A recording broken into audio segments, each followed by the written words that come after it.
Hi நர்ஜிஷான் ஷாவே செலுக்குட்டீஸ் எப்படி இருக்கீங்க? நல்லா இருக்கீங்களா? ஆலியா மனசா ஷூட்டிங் ஸ்பாட்ல நம்ப வைத்து ஏமாற்றப்பட்ட சபரி, அதை பத்தி இந்த வீடியோவில் வந்து பார்க்க போறோம். முத்தத்தால சபரியினுடைய திருமணம் நின்று போயிருச்சு. நல்லா படிச்சு நாசமா போன சபரி, ஒழுங்கான வேலையை விட்டு வீணா போன சபரி அப்படின்னு சொல்லிட்டு சுத்தி இருக்கிறவங்களால கிரிட்டிசைஸ் பட்டதின் காரணம் என்ன? இது எல்லாத்தை பத்தி தான் இந்த வீடியோவில் வந்து பார்க்க போறோம். இந்த வீடியோ நான் ஏன் பார்க்கணும் அப்படின்னு சொல்லிட்டு கேட்டீங்க அப்படின்னா, நீங்க மிகப்பெரிய ஸ்ட்ரெஸ்ல இருக்கீங்க அப்படின்னா இந்த வீடியோவை ஃபுல்லா பார்த்து முடிக்கும் போது உங்களுக்கு ஒரு வழி கிடைக்கும், ஒரு கிளாரிட்டி வந்து கிடைக்கும். சபரியை பிடிக்கும்னாலும் இந்த வீடியோ வந்து பிடிக்கும், அப்படி இல்லைனாலும் நீங்க ஒரு வேலை பார்த்துட்டு இருக்கீங்க, மீடியாக்குள்ள வரணும்னு நினைக்கிறீங்க அப்படின்னாலும் இந்த வீடியோவை பார்த்து முடிக்கும் போது இதுதான்டா மேட்ரு அப்படின்னு சொல்லிட்டு உங்களுக்கு வந்து புரியும். சரிங்களா? அதாவது ஜென்ரலாவே வந்து பிக் பாஸ் நடக்கும் போது அதுல இருக்கக்கூடிய நபர்கள்ல நீங்க யாரை கேட்குறீங்களோ இல்ல மக்கள் யார் அதிகமா விரும்புறாங்களோ அவங்களுடைய ஜேர்னி வந்து போடுவோம். சரிங்களா? அதே மாதிரி தான் இந்த தடவை கானா வினோத்துடைய ஜேர்னி வந்து போட்டோம். திவ்யாவா சபரியா அப்படின்னு சொல்லிட்டு பார்க்கும்போது திவ்யாவுக்கு நிறைய பேர் கமெண்ட் பண்ணியிருந்தாங்க, அதனால திவ்யாவோட வீடியோ முன்னாடி போட்டிருந்தோம். இப்போ சபரியோட வீடியோ போடுறோம். உண்மையை சொல்லணும்னா எனக்கு சபரி நல்ல க்ளோஸ், நல்லா தெரியும். நான் போடணும்னா சபரியோட வீடியோ முன்னாடி போட்டிருக்கலாம். ஆனால் நீங்க நிறைய திவ்யாவினுடைய பேர் போட்டதுனால தான் நம்ம திவ்யா வீடியோ போட்டுட்டு சபரியினுடைய வீடியோ வந்து போடுறோம். இதை வந்து நம்ம பிக் பாஸ் ஒரு 4-5 வருஷமா வந்து பண்ணிட்டு இருக்கோம். பிக் பாஸ்ல வர்றவங்களுடைய முக்கியமான ஜேர்னி நீங்க போய் பார்த்துருந்தீங்கன்னா தெரியும். ஆனாலும் இவங்களோட பிஆர் அவங்களுடைய பிஆர்னு சொல்றாங்க. நம்மளை பொறுத்த வரைக்கும் யாரோட பிஆரும் கிடையாது. நம்ம மனசாட்சிக்கு விரோதம் இல்லாம இந்த ஷாபு 3 பண்ணிட்டு இருக்கோம். நம்மளை ஃபாலோ பண்ற நபர்களுக்கு வந்து புரியும். சரிங்களா? சரி, ஓகே. சபரி சேலத்திலிருந்து வந்த பையன் மீடியாவில் ஏதாவது அச்சீவ் பண்ணோம் அப்படின்றதுக்காக மிகப்பெரிய சம்பளம் வாங்கினா ஐடி வேலையை விட்டுட்டு வரும்போது பல வருடங்கள் கஷ்டப்பட்டுட்டு இருக்காப்ல. அப்படி கஷ்டப்படும் போது ஒரு பெரிய படத்துல நடிக்கிறதுக்கு ஒரு 6 மாசம் தாடி வளரு, உனக்கு ஒரு நல்ல கேரக்டர் இருக்கு அப்படின்னு வந்து சொல்றாங்க.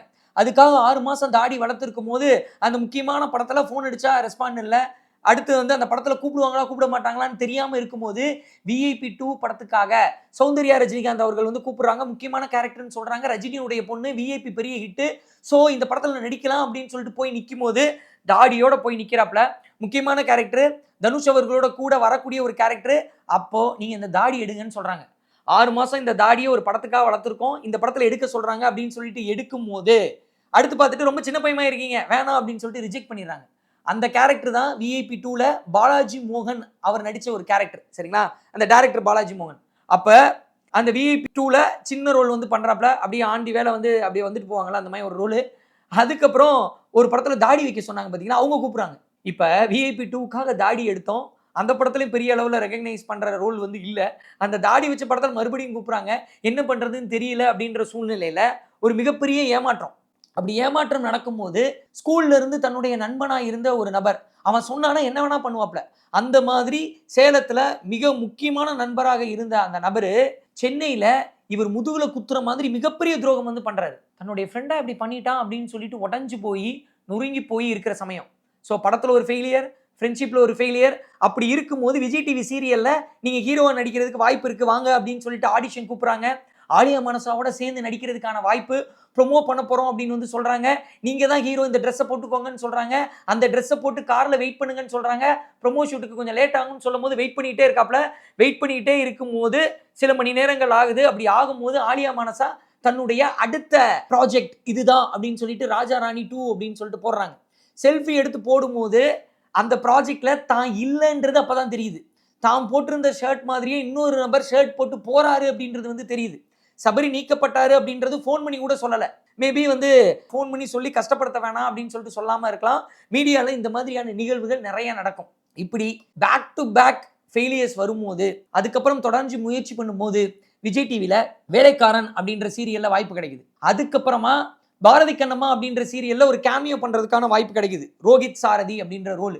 அதுக்கப்புறம் பொன்னி சீரியல்ல நடிக்கிறதுக்கான வாய்ப்பு கிடைக்குது. இப்படி நடித்து 2021 தான் பொன்னி சீரியல்ல அரௌண்ட் ஒரு 80,000 ரூபாய் வந்து சம்பாதிக்கிறாப்ல.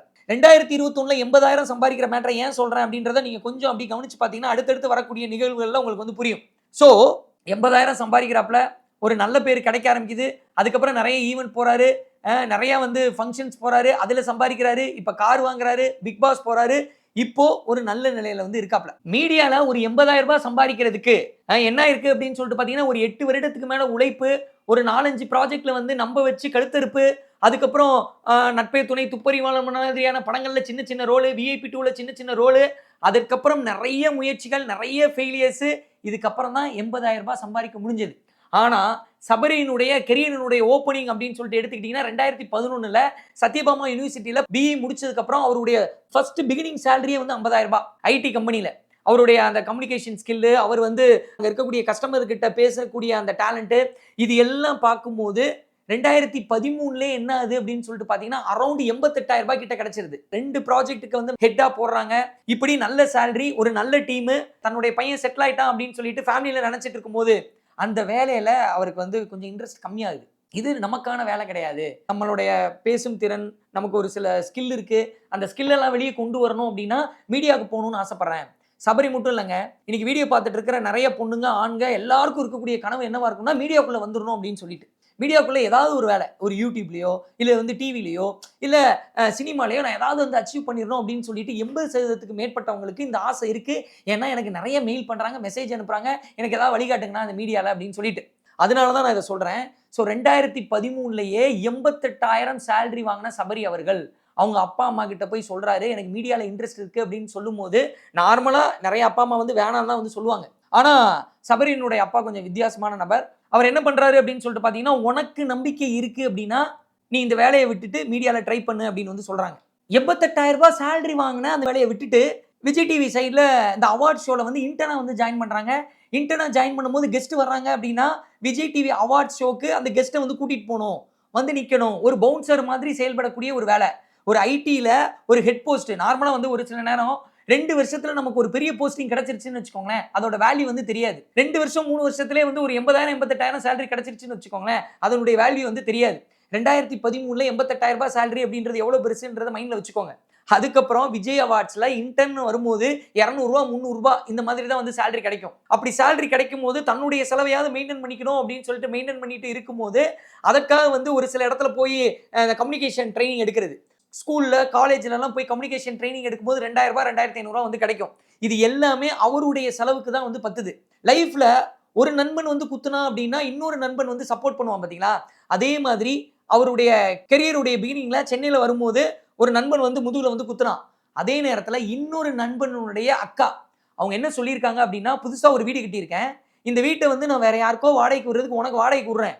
நீ மீடியால அச்சீவ் பண்ற வரைக்கும் ₹1 கூட வாடகை தர வேணாம். நீ என்னைக்கு அச்சீவ் பண்ணி நல்லா சம்பாதிக்கிறியோ அன்னைக்கு வாடகை கொடு அப்படின்னு சொல்லிட்டு தன்னுடைய நண்பனுடைய அக்கா திவ்யா அவர்கள் இப்படி ஒரு வாய்ப்பை வந்து கொடுக்குறாங்க. அப்ப நட்பு அப்படின்றது எல்லா இடத்துலயும் வந்து முதுகுல குத்தணும்னு அவசியம் கிடையாது. இந்த மாதிரி உதவிக்கரம் நீட்டக்கூடிய நட்பு வந்து இருக்கும். அதுதான் லைஃப். ஸோ இன்னைக்கு வரைக்கும் அந்த வீட்டில் தான் வந்து இருக்காப்ல. திவ்யா அவங்களுக்கு தேங்க்ஸ் அப்படின்னு சொல்லிட்டு நிறைய முறை பேசும்போது என்கிட்ட வந்து சொல்லியிருக்காங்க. அப்படி அந்த வீட்டில் இருந்துட்டு வாய்ப்பு தேடிட்டு இருக்கும்போது விஜய் டிவி அவார்ட்ஸ் அங்கிருந்து ஜம்ப் பண்ணி போனா புதிய தலைமுறையில ஒரு அரசியல் ஷோ. அந்த அரசியல் ஷோல வந்து பலூன் பையன் அப்படின்னு சொல்லிட்டு அந்த பலூன் பையனா அந்த கேரக்டர் வந்து நடிக்கிறது. அதுக்கப்புறம் சத்தியம், அப்புறம் தீரன் டிவி, ஜெயா மேக்ஸ், எப்படி வந்து விஜே சித்து அவர்கள் எத்தனையோ சேனல்ஸ் எல்லாத்துலயும் வந்து ஒர்க் பண்ணியிருப்பாப்ல. ₹500 ₹800 ₹600 அப்படின்னு சொல்லிட்டு ஒரு எபிசோடுக்கு இவ்வளவுதான் வந்து சேலரி கிடைக்கும். இப்படி விஜே சித்துவும் சபரியும் கூட ஃப்ரெண்ட்ஸ் தான். இப்படி நிறைய இடங்கள்ல நிறைய டிவி சேனல்ல ஒர்க் பண்ணி ஒரு ₹20,000 சம்பாதிக்கிறதுக்கு ரொம்ப கஷ்டம். ஏன்னா மீடியாவில் சம்பாதிக்கிறதுன்றது பெரிய குதிரை கொம்பு. ஒரு நல்ல நேம் கிடைச்சிட்டு ஒரு பெரிய லெவல்ல இருக்கிறது அப்படின்றது வேற விஷயம். அந்த பிகினிங் ஸ்டேஜஸ் வந்து இருக்கு பார்த்தீங்களா, அது உடஞ்சு போயிடும். அது மட்டும் இல்லாமல் பெரிய லெவலில் இருந்தாலும் மீடியாவில் எப்போ வந்து கவுத்தி விடும், எப்போ தூக்கி விடும் அப்படின்றது யாருக்குமே தெரியாது. அப்படிப்பட்ட சூழ்நிலையில் சபரியினுடைய அப்பா அம்மா இந்த காது குத்து ஃபங்க்ஷனு கல்யாண வீட்டுக்கெல்லாம் போகும்போது என்ன சொல்லுவாங்கன்னா, நல்ல சேலரி வாங்கிட்டு இருந்தான், 88,000 சேலரி வாங்கிட்டு இருந்தான், இப்போ விட்டுட்டு என்ன பண்ணிட்டு இருக்கான், மீடியா கிடியான்னு சுற்றிட்டு இருக்கான், உங்களை யார் மீடியா கூட சொன்னது அப்படின்னு சொல்லிட்டு நல்லா படித்து நாசமாக போன சபரி, ஒழுங்கான வேலையை விட்டு வீணா போன சபரி அப்படின்னு சொல்லிட்டு சுற்றி இருக்கக்கூடிய நபர்கள் வந்து சொல்லும்போது சபரியினுடைய அப்பா அம்மாவே இந்த ஃபங்க்ஷன் எல்லாம் தவிர்க்க ஆரம்பிச்சிட்டாங்க. ஒரு சில ஃபங்க்ஷனுக்குலாம் போகாமல் இருந்தாங்க. தான் பையனை பற்றி தப்பாக பேசுகிறாங்க, தான் பையனை பற்றி கேள்விகள் கேட்குறாங்க அப்படின்னு சொல்லிட்டு ஃபங்க்ஷன்ஸ்க்கு போல. ஆனால் இப்படி அவமானப்படக்கூடிய விஷயங்களை தான் பையன்கிட்டே வந்து சொல்லலை. இப்படி 2013 2021 வரைக்கும் சீரியல்ல ஒரு நேம் எடுக்கிற வரைக்கும் மிகப்பெரிய கஷ்டத்தை வந்து அனுபவிச்சிருக்காரு. இந்த 8 வருஷம் கழிச்சு தான் ஐடில சம்பாதித்த அந்த 88,000 ரூபாயை மீடியால சம்பாதிக்க ஆரம்பிக்கிறாரு. இப்ப இன்னும் நல்லா சம்பாதிக்கிறாரு, பேரும் கிடைச்சிருக்கு. ஆனா அதுக்கு ஒரு 8 வருடம் அவமானப்பட வேண்டியது இருந்திருக்கு. அது மட்டும் இல்லாம மீடியால அச்சீவ் பண்ணியாச்சு, பொன்னி சீரியல் வந்து பண்ணிட்டு இருக்கோம், நல்லா சம்பாரிச்சிட்டு இருக்கோம் அப்படின்ற சூழ்நிலையில பொண்ணு பார்க்கலாம் அப்படின்னு சொல்லிட்டு பேசிட்டு இருந்திருக்காங்க. ஒரு பொண்ணு ஃபேமிலியோட பேசிட்டு இருக்கக்கூடிய ஒரு சமயத்துல பையன் என்ன பண்றான் அப்படின்னு சொல்லிட்டு கேட்கும்போது, ஊர்லலாம் எப்படி இருக்கும், பையன் சீரியல் நடிக்கிறான், அந்த சீரியலை போடு அப்படின்னு சொல்லிட்டு சீரியலை போடும்போது பொன்னி சீரியல்ல ஹீரோயினுக்கு முத்தம் கொடுக்க போகக்கூடிய சீன், முத்தம் கொடுக்கல, முத்தம் கொடுக்கறதுக்கு அப்படி முயற்சி பண்ற ஒரு சீன். அந்த சீனை பார்த்துட்டு ஒரு மாதிரி வந்து பார்க்க ஆரம்பிச்சிருக்காங்க. அப்போ அவங்க அம்மாவுக்கு வந்து புரிஞ்சது, இதையே ஒரு டவுட்டாக இவங்க வந்து பார்க்குறாங்க. மீடியாவில் நடிக்கிறது தான் வந்து தான் பையனுடைய தொழில், சினிமாலையும் வரணும் அப்படின்னு வந்து ஆசைப்படுறா. அப்போ இந்த சம்பந்தம் செட் ஆகாது அப்படின்னு சொல்லிட்டு அவங்க அம்மா சொன்ன விஷயம் என்ன அப்படின்னு சொல்லிட்டு பார்த்தீங்கன்னா, இந்த கைனகாலஜிஸ்ட்லாம் இருப்பாங்க, அதில் ஆண் டாக்டர்ஸ்லாம் இருப்பாங்க, அவங்க பெண்களுக்கு வந்து பிரசவம் பார்ப்பாங்க. அது வந்து அவங்களுடைய தொழில், அதை வந்து புரிஞ்சுக்கணும். அதே மாதிரி இது வந்து அவன் பண்ணக்கூடிய வேலை, அந்த வேலையில் இதெல்லாம் இருக்கும், அதை புரிஞ்சுக்கணும் அப்படின்னு வந்து சொல்கிறாங்க. ஆனால் அந்த திருமணம் வந்து நடக்கலை. எந்த காரணம்னு தெரில, அந்த திருமணம் வந்து நடக்கலை. அதுக்கப்புறமா சபரி சொல்றது, எனக்கு கொஞ்சம் டைம் கொடுங்கம்மா, இன்னும் அடுத்த லெவல் போயிட்டு வந்து நான் திருமணம் பண்றேன் அப்படின்னு வந்து சொல்றாங்க. அது மட்டும் இல்லாம இன்னைக்கு சாண்ட்ரா அவர்களை காப்பாற்றும் போது நிறைய பேர் சொன்னது, சபரியினுடைய அம்மா கிட்ட சொன்னதுன்னு சொல்லிட்டு அவங்க இன்டர்வியூ சொல்லியிருப்பாங்க. என்னன்னா, உங்க பையன் கப்படிக்கிறாரோ இல்லையோ, பிக் பாஸ் டைட்டில் வின் பண்றாரோ இல்லையோ, நீங்க உங்க பிள்ளைய நல்லா வளர்த்துருக்கீங்க அப்படின்னு வந்து சொன்னதே எங்களுக்கு போதும் அப்படின்னு வந்து சொல்லியிருப்பாங்க. நல்லா வளர்த்தாங்க சபரியினுடைய அம்மா அப்படின்னு சொல்லும்போது மிக முக்கியமான ஒரு விஷயம், அவங்க சிஸ்டருக்கு வந்து பீரியட்ஸ் வரும்போது நாப்கின் இவர் தான் வாங்கிட்டு வருவாராம். அப்படி வாங்கிட்டு வரும்போது பீரியட்ஸ்னா என்ன, அந்த பீரியட்ஸ்ல பெண்களுக்கு என்னெல்லாம் ஏற்படும், எப்படியெல்லாம் மூட் ஸ்விங் ஏற்படும் அப்படின்றத ஸ்கூல் படிக்கும் போதே சபரியினுடைய அம்மா பீரியட்ஸ் பத்தி சொல்லி வளர்த்துருக்காங்க. அப்ப பீரியட்ஸை பத்தி ஒரு ஆண்மகனுக்கு சொல்லி வளர்க்கும் போது, பெண் பிள்ளைகளை எப்படி கையாளணும் அப்படின்னு சொல்லிட்டு சொல்லி வளர்க்கும் போது, அது ஃபியூச்சர்ல அவங்க டீனேஜ் அடையும் போதும் சரி, அதுக்கப்புறம் காலேஜ் முடிச்சுட்டு திருமணம் பண்ணும் போதும் சரி, அது மிகப்பெரிய அளவுல பயன்படும். இந்த மாதிரி சொல்லி சொல்லி வளர்த்துருக்கேன் என் பையனை அப்படின்ற மாதிரி அவங்க அம்மாவும் சொல்றாங்க, சபரியும் அவங்க அம்மாவை பத்தி சொல்றாங்க. இது மட்டும் இல்லாம சபரி அப்படின்ற நபர் செய்யறதெல்லாம் பார்த்தா கொஞ்சம் நடிக்கிற மாதிரி தான் இருக்கும். பிகினிங்ல ஆரம்ப கட்டத்தில் பிளாக் ஷீப்ல நான் பார்க்கும்போதும் சபரி வந்து கொஞ்சம் நடிக்கிறானோ அப்படின்னு சொல்லிட்டு தான் கேட்பேன். ஆனா அவருடைய பிஹேவியரே அதுதான். அது மட்டும் இல்லாம ஹெல்ப் பண்றது அப்படின்றது வந்து இவன் மற்றவங்களை வந்து அட்ராக்ட் பண்றதுக்காக ஹெல்ப் பண்றானோ அப்படின்றது தான் பிகினிங்ல சபரியை பார்க்கக்கூடிய எல்லா நபர்களுக்கும் தோணும். ஒரு சீரியல்ல கூட எல்லாருக்கும் ஹெல்ப் பண்றானே, இது வந்து தன்னை நல்லவன் காட்டுறதுக்காக பண்றானோ அப்படின்னு ஒரு நபர் நினைச்சிருக்காரு. அந்த நபருக்கு தீக்காயம் ஏற்படும் போது முதல்ல தூக்கிட்டு போய் ஓடி ஹெல்ப் பண்ணது சபரி தான். So Sabari as a person, Gaja புயலாக இருக்கட்டும், வரதா புயலாக இருக்கட்டும், கேரளாவில் நிலச்சரிவு ஏற்படும் போதும் சரி, அவ்வளோ போய் ஹெல்ப் பண்ணியிருக்காப்புல. இது எல்லாமே வந்து இந்த பிளாக் ஷீப்பில் அந்த வாட்ஸ்அப் குரூப்பில் டிஸ்கஸ் பண்ணும்போது, எப்பா ஷூட்டிங் நாளைக்குப்பா வாப்பா, நீ உதவி பண்ணது போதும்பா, அன்னை தெரசாவா அப்புறமா இருப்பா அப்படின்னு சொல்லிட்டு கமெண்ட் பண்ணதெல்லாம் நானே வந்து பார்த்துருக்கேன். இப்படி ஹெல்பிங் நேச்சர் இருக்கக்கூடிய சபரி அவர்கள் பிகினிங்ல சொல்லியிருந்தேன் பார்த்தீங்களா, விஐபி 2ல ஒரு டிசப்பாயின்மெண்ட், ராஜாராணி 2ல ஒரு டிசப்பாயின்மெண்ட், அதுக்கப்புறமா ஒரு ஃப்ரெண்டு வந்து மிகப்பெரிய அளவில் முதுகுல குத்தி துரோகம் பண்ணது.